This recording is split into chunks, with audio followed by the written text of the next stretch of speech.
Right, I want to welcome in our first guest. Here he is. Good morning, Jeff. How are you? Editor of The New Era and regular contributor to Wake Up. How are you, Jeff?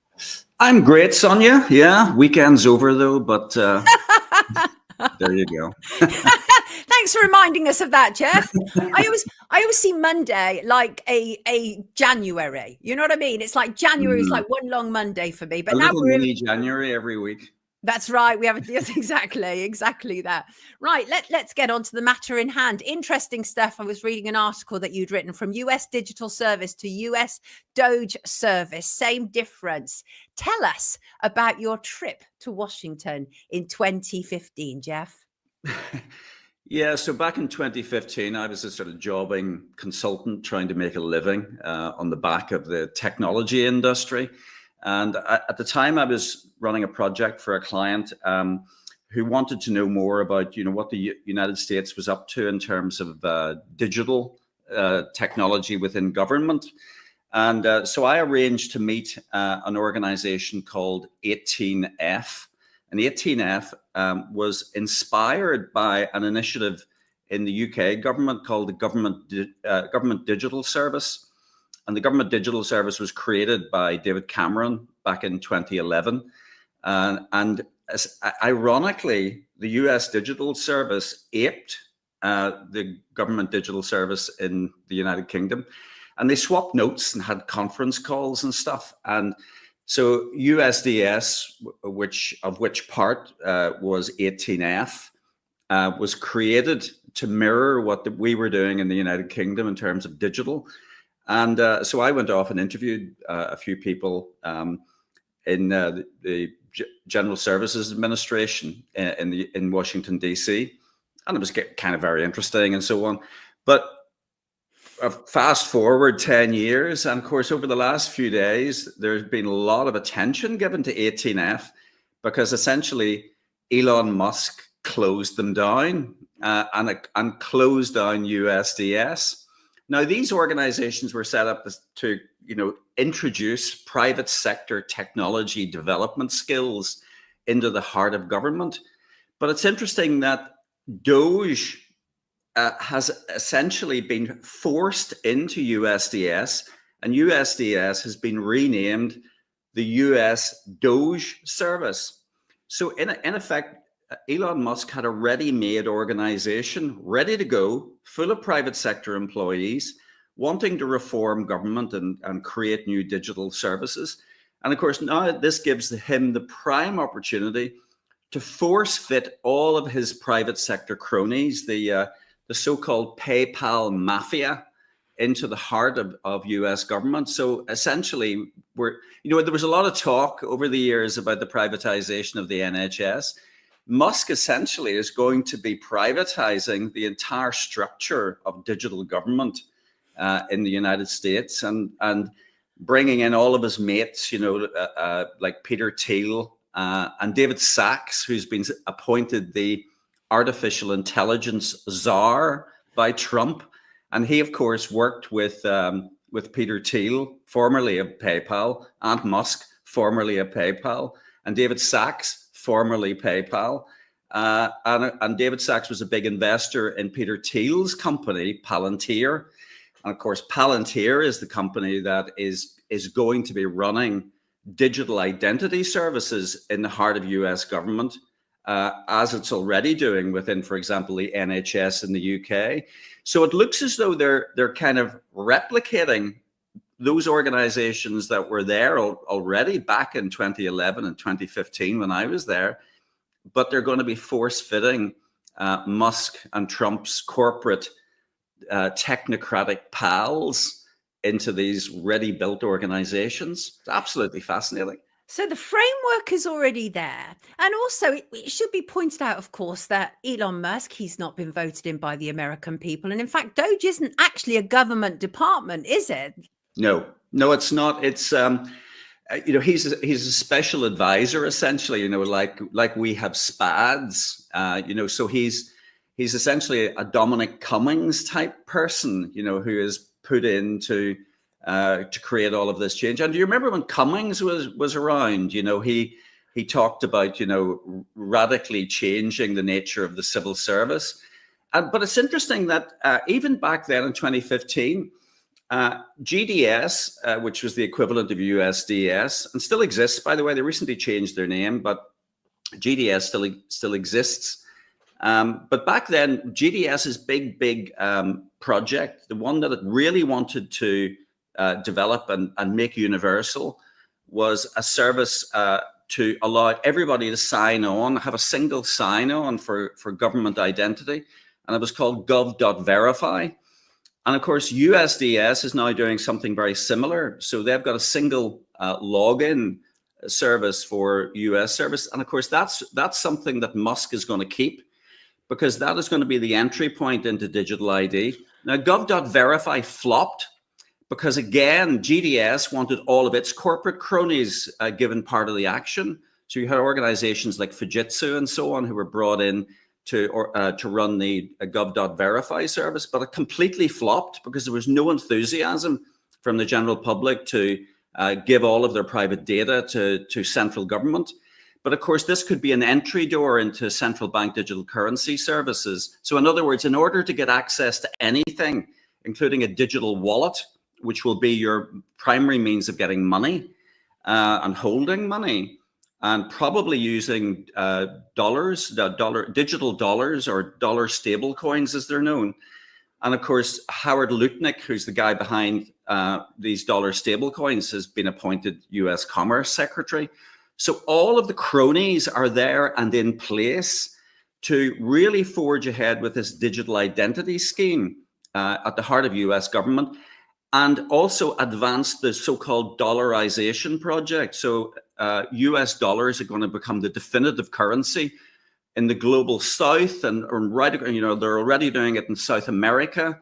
And we're going to be seeing the eradication of nation state currencies replaced with digital dollars. And of course, to get access to digital dollars, you'll have to hold a wallet, which will be trackable and traceable right across the globe by US government services run by organizations like Palantir. People were saying over the weekend that some of the things that Elon Musk is doing is likely to be highly illegal, will have to be reversed. And you said, I think that's part of the PSYOP. Expand on that for me. Well, it's clearly the case that he has a sort of de facto mandate, because obviously he was a supporter of Trump and Trump was elected with such a huge mandate. So essentially what they're doing is they're saying, oh, look how we're reforming. We're stripping out cost. We're scrapping US aid, for example. So that plays really well to the electorate, but it's essentially a PSYOP, because they're getting reform, for example, to jump up and down and talk about efficiency and reform in the United Kingdom. But that stripping out of cost ignores the gigantic elephants in the room, picking foreign wars, for example. Gaza, how much is Gaza going to cost? Interestingly, by the way, I wonder what currency they'll use. Will the Gazans suddenly find that they have to use digital dollars? Ooh, anyway, that's a side issue. Oh gosh. So that the whole eradication of cost, the stripping out of cost, the closing of US aid, and by the way, incidentally, US aid is essentially a front for CIA operations internationally. And of course, Musk himself has clear connections, very well articulated by Whitney Webb and others, to the intelligence services. But it's a distraction. It's saying, look over there, because we don't want you to look over there, because over there is 37 trillion of US debt. And incidentally, in the United Kingdom, 2.7 trillion pounds of debt. We don't want you to look over there, because we actually want more and more spending. And all of that spending to be channeled into organizations like, Stargate, or the newly announced mRNA initiative from Larry Ellison and so on, or Starlink, the Musk satellite system paid for by the CIA, or all of these initiatives that are about eroding privacy and implementing a sort of digital totalitarian state. So Musk's strategy is to divert attention from what his real end game is, more and more money being funneled into his digital panopticon, as it's known. In other words, you'll be monitored and controlled and surveilled constantly, because that's the only alternative, because they cannot have people spending real currency or investing in gold or so it's about getting people into a dollar-denominated digital system, which they control. Okay, got you. That's the goal. So, but surely, I mean, I know that Trump's spokeswoman has been very keen to say there's no conflict of interest here with Elon Musk. But come on, surely his very presence in this arena is a conflict of interest. There's problems, isn't there? Clearly, and as you said at the start of the program, Musk's background was very much in the whole green agenda. Like, for goodness sake, he owns the world's most successful battery car company. But interestingly, people like David Sachs, who's the AI czar, has invested heavily into Musk's own companies, and of course, he made his money from PayPal, which is and he's also South African, by the way, as well. So, they all have links into the same organizations. And so Musk can say, I have a conflict of interest here. But the likelihood is that he'll have a bunch of employee cronies who will come in and do the negotiation on his behalf. And ultimately, they have the same end game.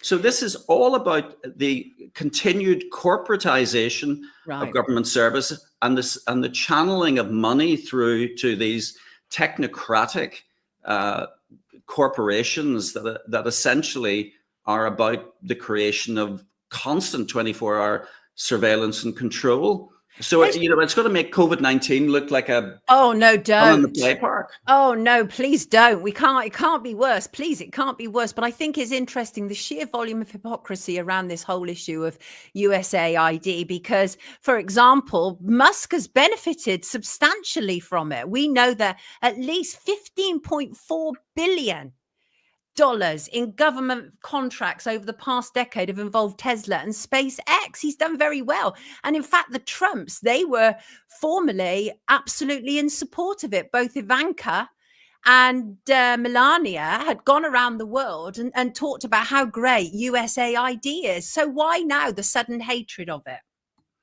Well, it's a handy dodge. Right. It'll play incredibly well to Trump's base. Of course, they love to expose all of these ridiculous instances of overspending on things. But of course, it's missing the real end. I think the total USAID budget is something like 50 billion. There's this 37 trillion, $37,000 billion of debt. And so much of that, hundreds and hundreds of billions of dollars going into private corporations, including Musk's. And of course, he doesn't ever mention this type of thing.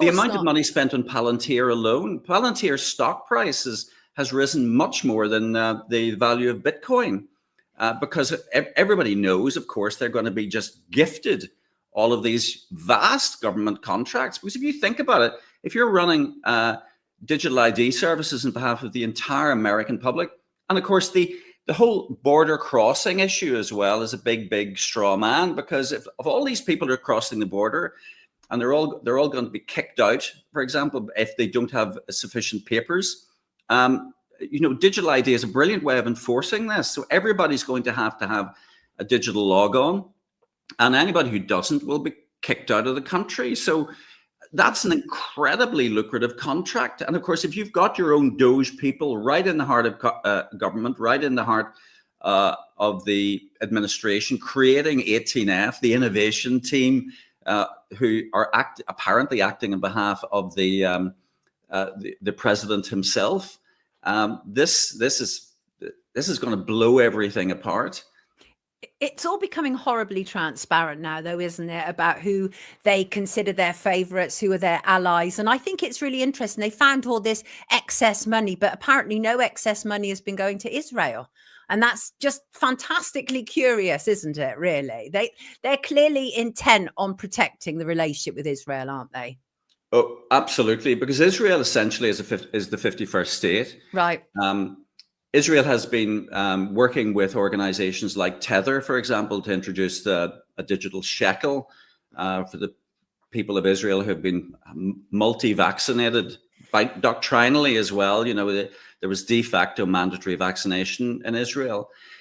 So and again, Musk rarely mentions the vaccination programs or indeed the accelerated development of vaccines paid for by the U.S. taxpayer.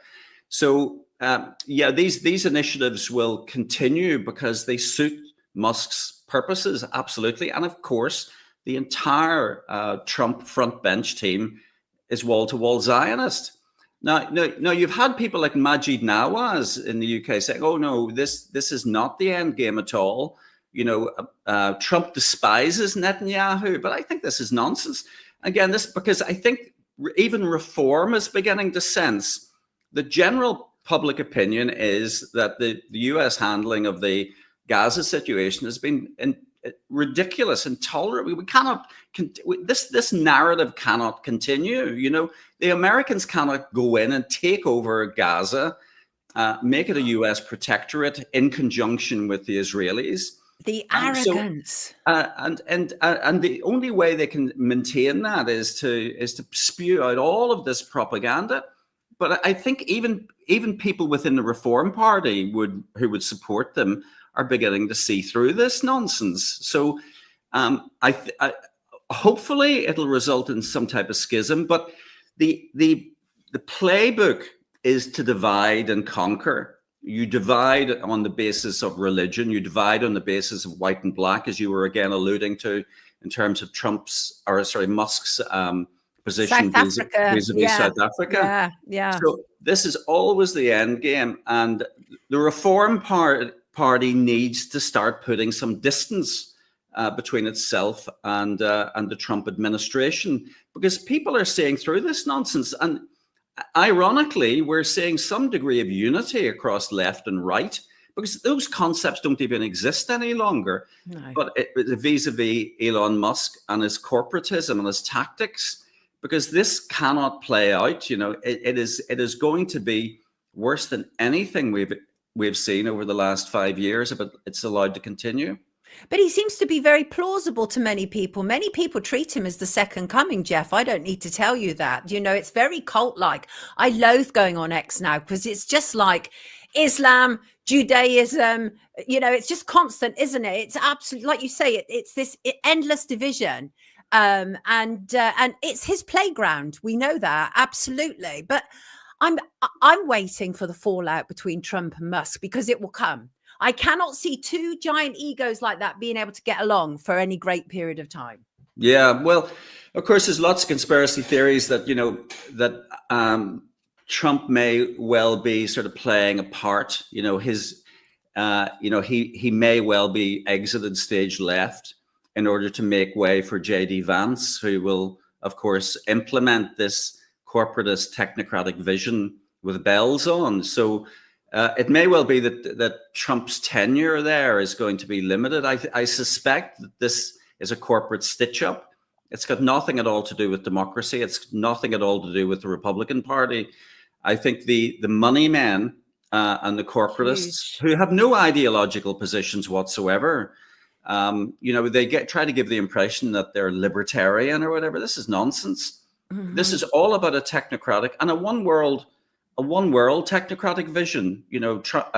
Musk's own grandfather was involved in the technocratic project. In fact, initiated it, and his grandson is now potentially going to implement this alongside his cronies from the PayPal mafia. It's been such a bombardment, though, in the month since Trump obviously became president. He seems to have done a magnificent volume of things, and a lot of them have been very popular, very populist, like the whole reversal of the whole gender woo-woo stuff. That's very, very popular. Pulling out of WHO and WEF, all of that, not WEF, rather WHO, has been very, very popular. And so, but I think many of us can see through it, can see that we're given this with one hand, but it's taken with the other by mRNA, by the idea of displacing Palestinians. And I think that's what people have to watch out for, isn't it? I think for everything that we seem to know and how savvy we are, Jeff, I'm endlessly surprised how delusional and how easily fooled people still are online regarding Musk. Yeah, but it's because he now controls the medium. Everything pretty much emanates from X, and of course the mainstream media now base most of their reporting on content on X. So it's available to everyone, and of course that's a great way of propagandizing. So Musk owns the platform, so of course he's going to do this, and he's aware, given what we went through with COVID and so on, that people will accept whatever irrational nostrums are peddled to them. We've been prepped on the medium. But on your point about woke as well, I wonder if woke was a straw man too, because obviously this was going to be the gameplay under the Biden administration. So of course we would have all of this nonsense, which was patently not. Nobody, in fact, I may have seen a strange, oddly dressed, cross-dressing assistant in my local Starbucks, but essentially most people don't come across absolutely transsexuals in their daily life. Minute percentage, but pushed front and center. Pushed. And health secretary in the US was a man who identified as a woman, for goodness sake. Absolutely. So it was shoved down our throats. And of course, everything was woke. And remember that during the COVID-19 era, you had all of these supposed right-wing warriors getting on their soapboxes about woke, but saying nothing about the fact that in the United Kingdom alone, there was £500 billion spaffed on COVID response, itself a creation of the media. So they focus on these things that are essentially straw men and defocus on all of the important stuff, like the erosion of civil liberties, about the fact that we were being told to walk in circles around supermarkets following arrows and wearing masks and being vaccinated and so on. So they defocus on all of that stuff, which is fundamental to our human rights, and focus instead on eradicating woke. It's all a psyop. And the more people switch off their media devices, hopefully not their devices to watch your program. Absolutely not. The more they switch off those bloody televisions and stop listening to mainstream media content, and possibly switching off their X subscriptions. And I'm perilously close to that point. I think a lot of people are. But I think they cannot get away with this. This is more of the same abject BS that we've been exposed to over the last 4 or 5 years, and unfortunately expect more of the same. But if anybody comes with a solution, suspect them, because the likelihood is a politician or a media mogul is not going to provide it. Absolutely. Couldn't agree more. Perfect end word there, Jeff. Everybody, Jeff Peel, the editor of The New Era. Thank you for joining us this morning and bringing great clarity as per. Lovely to see you, Jeff. Have a great week. Take good care of yourself. Thank you very much, Sonia. All the best.